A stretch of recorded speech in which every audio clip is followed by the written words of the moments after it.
नमस्कार साथियों, मैं हूं ब्रजेश कुमार। साथियों, उत्तराखंड के शांत और सुंदर कस्बे नैनीताल के बसे एक छोटे से गांव का रहने वाला एक सीधा साधा लड़का अंकित वर्मा रोजगार की तलाश में ओमान चला जाता है और वहां उसकी एक अमीर व्यवसायी सुल्तान यूसुफ के बंगले में ड्राइवर की नौकरी लग जाती है। उसकी जिंदगी में एक मोड़ तब आया जब उसे सुल्तान की बेटी लैला यूसुफ का पर्सनल ड्राइवर बना दिया जाता है। साथियों, अंकित की ड्यूटी होती है कि वह लैला को यूनिवर्सिटी ले जाए और वापस घर ले आए। दोस्तों, लैला बहुत ही खूबसूरत, दिलकश और आत्मविश्वासी लड़की थी। उसकी हर अदा में एक ऐसा आकर्षक था कि अंकित अनजाने में ही उसकी ओर खिंचता चला गया और वह अक्सर उसे देखते ही खो जाता था। लेकिन अपनी जिम्मेदारी और मर्यादा को ध्यान में रखते हुए अपने जज्बातों को दोस्तों अंदर ही दबा लेता था। एक दिन जब सुल्तान अपनी पत्नी के साथ मस्कट में एक शादी शरीक होने के लिए चला जाता है तो उस दिन लैला और घर में अकेली थी। उसने रसोई में काम करने वाले स्टाफ को भी छुट्टी दे दी क्योंकि उसके मन में कुछ अलग ही विचार उस दिन चल रहा था। और उसी रात उसने अंकित को अपने घर बुलाया, अपने कमरे बुलाया। शुरुआत में थोड़ी देर वह अंकित से उसके परिवार के बारे में बातें करती रही। फिर अंकित ने बताया कि उसे अपने परिवार की आर्थिक मजबूरियों के चलते ओमान आना पड़ा। दोनों के बीच दोस्तों कुछ हंसी मजाक की बातें भी हुई और फिर लैला धीरे धीरे उसके करीब आने लगी। उस रात दोस्तों जो कुछ हुआ वह अंकित के लिए बिल्कुल नया था, जो उसकी सोच से बिल्कुल परे था। इसके बाद दोस्तों एक सीधा साधा लड़का कैसे बदलता है और कैसे उसकी किस्मत पलटती है। साथियों, इस कहानी की असली शुरुआत है। दोस्तों, यह तो बस झलक थी। इस भावनाओं और रोमांच से भरी हुई कहानी की पूरी कहानी सुनने के लिए वीडियो को अंत तक जरूर देखिएगा। तो चलिए कहानी की शुरुआत करते हैं।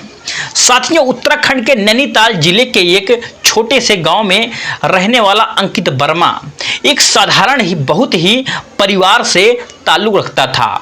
उनके परिवार में माता पिता और बड़ा भाई राहुल वर्मा था। उनके पिता हरिशंकर वर्मा एक वूलन मिल में सुपरवाइजर थे और मां कमला वर्मा गृहिणी थी। राहुल पढ़ाई में बहुत तेज था, यहाँ तक कि पोस्ट ग्रेजुएशन के बाद एक बड़ी कंपनी में नौकरी करने लगा था। वहीं दूसरी ओर अंकित पढ़ाई में उतना अच्छा नहीं था, पर क्रिकेट में उसकी खास रुचि थी। वह एक अच्छा खिलाड़ी बनना अपनी जिंदगी में चाहता था। घर का माहौल सामान्य और प्रेम पूर्ण था, लेकिन ज्यादा दिन तक खुशी टिक नहीं पाई। राहुल की शादी के बाद परिवार में दरार आ गया क्योंकि राहुल की दोस्तों पत्नी नेहा को संयुक्त परिवार पसंद नहीं था। रोज किसी न किसी बात पर बहस होती और एक दिन दोस्तों नेहा ने राहुल से अलग घर में रहने की बिल्कुल जिद पकड़ ली। आखिरकार राहुल दोस्तों अलग रहने लग गया। इस बात से दोस्तों अंकित के पिता को गहरा धक्का लगा और वह बीमार रहने लगे। डॉक्टर ने उन्हें बेड रेस्ट की सलाह दी। नौकरी भी दोस्तों छूट गई और बचत इलाज में खत्म हो गया। इस वजह से दोस्तों घर की आर्थिक स्थिति बिल्कुल बिगड़ने लगी। एक दिन मां ने दोस्तों अंकित से गंभीर होकर कहा, बेटा, अब घर के हालात ऐसे नहीं हैं कि तू सिर्फ खेल के बारे में ही सोच सके। तेरे पिताजी की हालत खराब है, अब तुझे कुछ करना पड़ेगा। अंकित ने दोस्तों मां की बात समझी और नौकरी की तलाश में लग गया। अखबार, इंटरनेट, गांव के लोग जहां से भी हो सके उसने मदद मांगी, लेकिन हर जगह असफलता हाथ लगी। तभी उसकी मां को याद आया कि उसका भाई मोहन जी ओमान में एक बड़ी निर्माण कंपनी में मैनेजर है। उन्होंने भाई से बात की और उन्होंने कहा कि यहाँ एक अमीर व्यापारी के छोटे भाई को ड्राइवर चाहिए। अगर अंकित पासपोर्ट और वीजा बनवा ले तो मैं बाकी सब देख लूंगा। साथियों, अंकित ने दोस्तों से उधार लेकर के यहाँ तक कि पासपोर्ट और वीजा बनवाया। विदाई के वक्त मां की दोस्तों आंखें बिल्कुल नम थी, लेकिन उनमें उम्मीद थी। उन्होंने कहा, बेटा, बस मेहनत और ईमानदारी से काम करना, भगवान सब ठीक करेगा, यह मेरी गारंटी है। अंकित दोस्तों ओमान पहुंचा। जहां एयरपोर्ट पर मामा उसे लेने आए। उन्होंने उसे समझाया कि यहाँ अनुशासन बहुत ही मायने रखता है, अरबी भाषा सीखनी होगी। 1 महीने में अंकित दोस्तों अरबी भाषा सीख गया और मामा दोस्तों उसे सुल्तान यूसुफ के घर ले गया। सुल्तान ने दोस्तों जब अंकित को बताया कि उसका काम उनकी बेटी लैला यूसुफ को यूनिवर्सिटी से और अन्य जगहों तक पहुंचाना है। पहली ही मुलाकात में दोस्तों अंकित लैला की खूबसूरत देख करके बिल्कुल ठहर सा गया था। अगले दिन से उसकी दोस्तों नौकरी शुरू हुई। लैला बेहद दोस्तों मॉडर्न और आत्मविश्वासी थी। वह अक्सर अंकित से बात करती और उसे सहज बनाने की कोशिश करती। धीरे धीरे दोस्तों उनके बीच संवाद बढ़ता गया। लैला की दोस्तों अंकित की सादगी और ईमानदारी का पसंद आने लगी। जब अंकित को पहली तनख्वाह मिली तो उसने दोस्तों तुरंत पैसे अपने माँ के पास यानी कि घर लगा दिया। माँ ने दोस्तों फोन पर कहा, बेटा तू भगवान की तरह मदद कर रहा है, यूं ही मेहनत करते रहना। इससे अंकित दोस्तों संतोष मिला और लैला ने फिर सुझाव दिया कि अंकित को घर के बाहर वाला गेस्ट रूम दे दिया जाए ताकि वह ड्यूटी पर समय से आ सके। साथियों सुल्तान ने अनुमति दे दी। अब अंकित और लैला के बीच बातचीत का समय भी दोस्तों बढ़ गया। एक दिन दोस्तों लैला ने पूछा कि क्या तुमने कभी किसी से प्यार किया है? अंकित ने दोस्तों धीरे से जवाब दिया, नहीं, मेरे पास वक्त ही नहीं था। लैला दोस्तों मुस्कुराई और बोली, शायद कोई मिल जाए जो तुम्हारा दिल चुरा ले।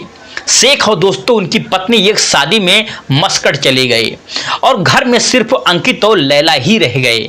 लैला ने दोस्तों कुक को भी छुट्टी दे दी थी और खुद खाना बनाने का निर्णय लिया। उन्होंने साथ में खाना खाया और बातचीत की और उस रात की मुलाकात ने दोस्तों अंकित की जिंदगी को एक नया मोड़ दे दिया जो दोस्तों उसकी सोच से कहीं बड़ा था। उस रात दोस्तों लैला यूसुफ और अंकित के बीच का रिश्ता दोस्ती से कहीं यहां तक कि आगे बढ़ गया था। लैला ने दोस्तों अंकित के साथ वह किया जो उसे करना चाहिए था, जो उसे अच्छा लग रहा था। सब कुछ होने के बाद दोस्तों लैला ने अंकित से उसके गांव और उसके परिवार के बारे में पूछा तो अंकित ने दोस्तों अपनी पूरी कहानी लैला को बिल्कुल यूं ही सुना दी। उसने बताया कि कैसे उन्हें एक एक रुपए के लिए मोहताज होना पड़ा और कितनी मुश्किलें झेलनी पड़ी। साथियों अंकित की कहानी सुनकर के लैला थोड़ी भावुक हो गई। उसने अंकित से कहा, अंकित तुम्हारी प्रॉब्लम अब मेरी प्रॉब्लम बन गई है। तुम्हें अब पैसे के लिए परेशान होने की यहाँ तक की कोई जरूरत नहीं है। जितना भी तुमको पैसा रुपया चाहिए मुझे बता देना, मैं तुम्हें यूं ही दे दूंगी। तुम बस कभी मेरा साथ मत छोड़ना।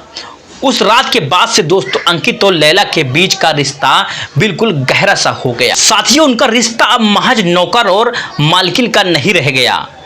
दोनों के बीच दोस्तों एक अजीब सी नज़दीकी थी जिसे शब्दों में बयां करना बिल्कुल मुश्किल था। हर दिन दोस्तों उनके लिए एक नया रोमांच लेकर के आता, लेकिन दोस्तों यह सब अंकित के लिए आसान नहीं था। उसका सीधा साधा दिल हमेशा उसे याद दिलाता कि वह गलत कर रहा है। दूसरी ओर दोस्तों लैला की मोहक और अदाएं और उसकी चंचल बातें अंकित को इस रिश्ते की ओर खींचती जा रही थी। और 3 दिन बाद दोस्तों शेख उनकी बेगम मस्कट से वापस लौट आए। शेख को दोस्तों लौटने के बाद घर का माहौल कुछ थोड़ा सा अजीब लग रहा था। उन्हें अपनी बेटी लैला और नौकर अंकित के बीच कुछ होने का संदेह हुआ। साथियों अंकित ने महसूस किया कि शेख अब उस पर नजर रख रहा है।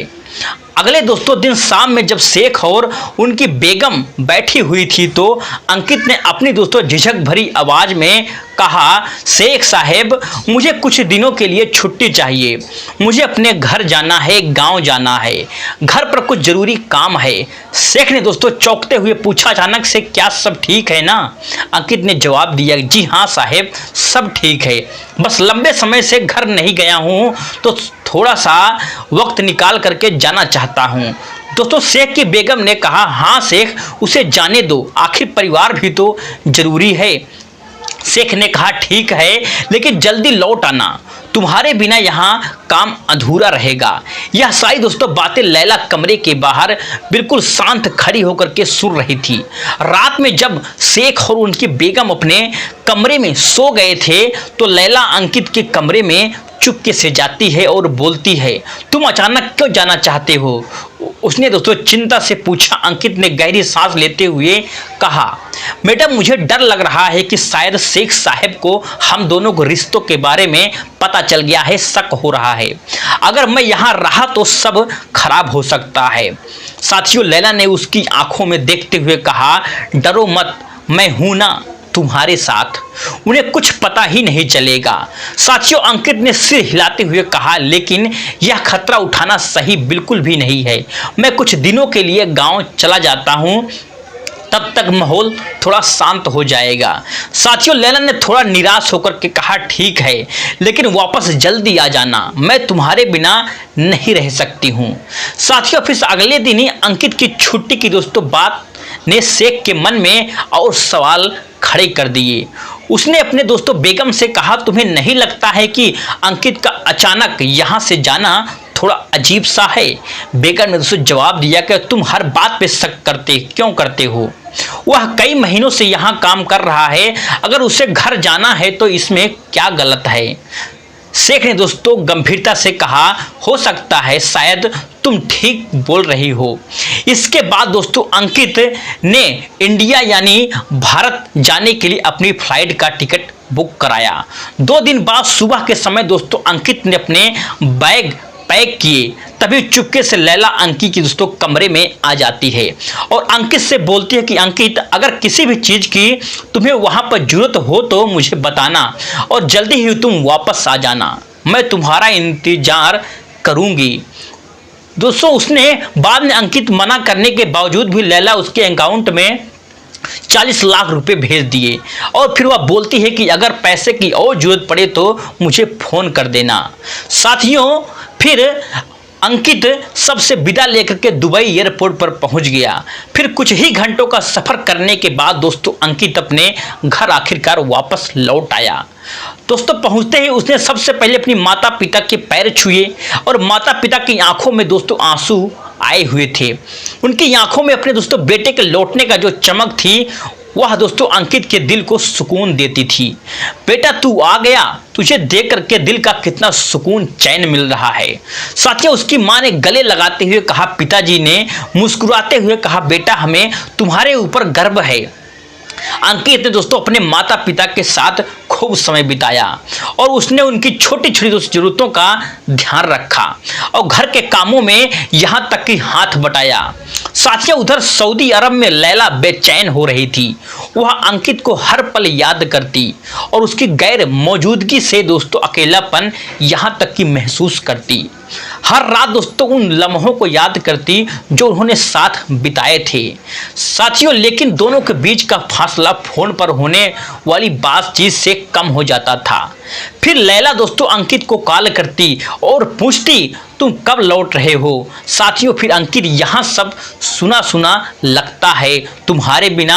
अंकित दोस्तों मुस्कुराते हुए जवाब देता है, लैला दोस्तों बस थोड़ा वक्त, घर के कुछ काम खत्म कर लूँ, फिर मैं हमेशा के लिए अगले महीने में तुम्हारे पास सऊदी अरब लौट आऊँगा, तब तक तुम्हें थोड़ा इंतजार करना होगा। साथियों, लैला ने गहरी सांस लेते हुए कहा, ठीक है, लेकिन जल्दी आना, तुम्हारे बिना सब कुछ सूना सूना सा लगता है। साथियों, अंकित ने कहा, ठीक है, जल्दी आने की मैं कोशिश करूंगा, तब तक तुम अपना ध्यान रखना। दोस्तों, लैला के दिए हुए पैसों से अंकित अब दोस्तों लखपति बन चुका था और यहीं पर दोस्तों लैला और अंकित की इस अनोखी कहानी का यहाँ तक कि पहला भाग समाप्त होता है। लेकिन रुकिए, कहानी दोस्तों अभी अधूरी है। हम जल्द ही दोस्तों लेकर आएंगे इस कहानी का दूसरा भाग, जिसमें आगे क्या होता है। क्या अंकित सऊदिया लौटेगा? क्या शेख को सच का पता चल पाएगा? और क्या अंकित और लैला का रिश्ता आगे बढ़ पाएगा? यकीन मानिए दोस्तों, भाग 2 इसमें से भी दोस्तों ज़्यादा रोमांच और भावनात्मक आखिरकार होने वाला है, दिल को छू लेने वाला है। अगर दोस्तों आपको यह कहानी पसंद आई हो तो वीडियो को लाइक शेयर करें और अपने दोस्तों के साथ दोस्तों चैनल को भी सब्सक्राइब करना बिल्कुल ना भूलिए। जय हिंद, जय भारत।